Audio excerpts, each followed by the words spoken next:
All right, today we're going to jump into a really powerful vision.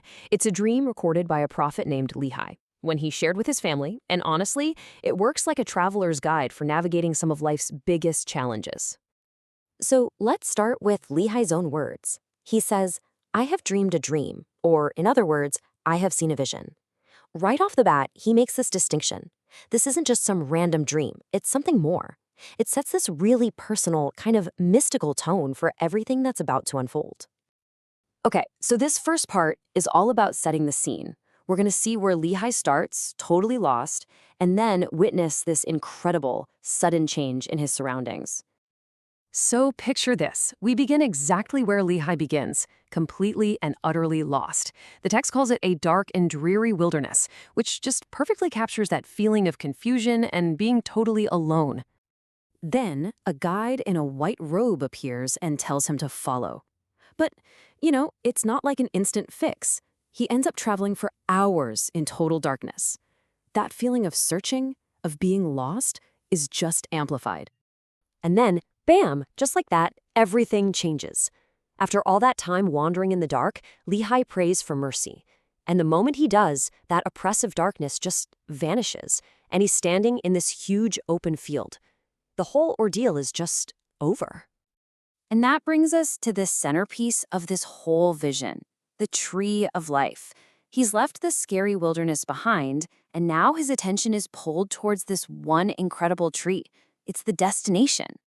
And the fruit on this tree, wow. The way it's described is just so vivid.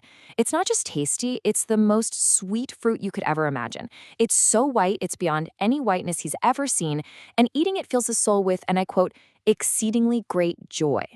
This is way more than just a snack, it's a source of pure happiness. And get this, the very first thing that happens after he experiences this incredible joy, he doesn't just keep it for himself. His immediate thought is, I have to share this with my family. It's a beautiful idea, right? That true joy is something you desperately want to share with the people you love. So the destination is clear, the tree of life. But how in the world do you get there? Well, the vision then introduces the main tool for the journey, the iron rod. This iron rod is basically the GPS for this whole journey. It's a solid, unmoving handrail that runs right alongside a river and leads you straight to the tree. No detours, no wrong turns. Many see it as a symbol for the Word of God, and the message couldn't be simpler. Just hold on tight and you won't get lost. And this is where the camera kind of zooms out, right? It's not just about Lehi anymore. He looks around and sees these massive crowds of people, all of them trying to get to the same tree. It suddenly becomes this universal human quest. But of course, it can't be that easy, can it? Nope. Lehi sees two huge obstacles that pop up on the path, things that every single one of those travelers has to face. First up, you've got this mist of darkness.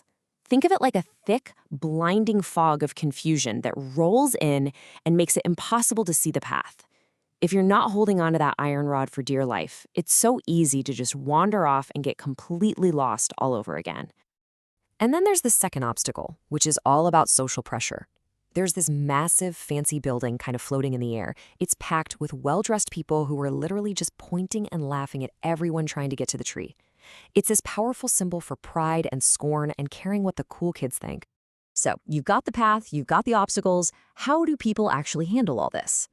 Well, Lehi watches and sees that everyone falls into one of three distinct groups with very different outcomes. And here's how it breaks down. You've got the wanderers, who get lost in that mist of darkness. Then you have the ashamed, who actually make it to the tree, but then fall away.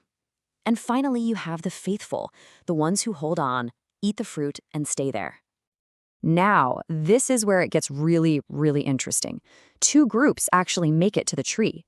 But look at the difference. The first group just tasted the fruit, and as soon as the people in the building started mocking them, they got embarrassed and wandered off. But the other group, they partook of the fruit. They didn't care about the mockers. They ignored them and stayed. The real test wasn't just getting there. It was how they handled the ridicule once they arrived. So, if you put it all together, what's the formula here? Well, it's kind of a four-step process. You've got to start the journey, cling to that rod to get through the confusion, actually partake of the fruit when you get there, and then, crucially, you have to ignore the haters in the big building. Success requires constant effort. And just when you think this is all about these big universal ideas, the vision snaps right back to Lehi himself. After seeing the fates of all these strangers, his focus returns to what matters most to him, his own family. And this is just heartbreaking. After all this, he looks around, and while some of his family are there with him at the tree, two of his sons, Laman and Lemuel, refuse. They won't even come over to him. For a father who has just experienced the greatest joy imaginable, this has to be devastating. And this really gets to the emotional core of the whole vision. It's not just some abstract allegory. At the end of the day, it's the story of a father's love and his profound, deep fear for his kids' well-being. So the vision leaves us with this final thought. That iron rod is such a powerful symbol for guidance. It makes you wonder, right? In our own lives, when we're facing our own mists of darkness, when we're confused or lost or facing criticism, what's our iron rod? What's the thing we hold on to that gives us strength and keeps us moving in the right direction?